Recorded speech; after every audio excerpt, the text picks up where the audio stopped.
Oil కూడా accumulate అయింది.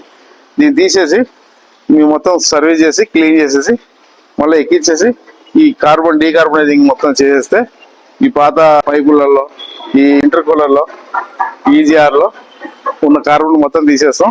అప్పుడు మీకు ఇన్లెట్ ఫ్రీగా పోయి మీకు వాల్యూమెట్రిక్ ఎఫిషియన్సీ పెరుగుతుంది, పికప్ కూడా పెరుగుతుంది.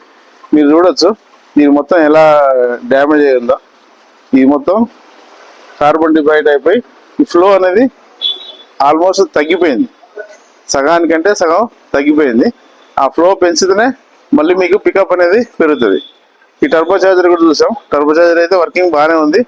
కొంచెం ఆయిల్ లీకేజ్ అవుతుంది. ఆ ఆయిల్ లీక్ కావటం వల్ల ఆయిల్ లీక్ ఇందులో అక్యుములేట్ అయింది. ఇందులో అక్యుములేట్ అయ్యి ఫ్లోని ఆపుతుంది, ఫ్లో రిస్ట్రిక్ట్ అవుతుంది.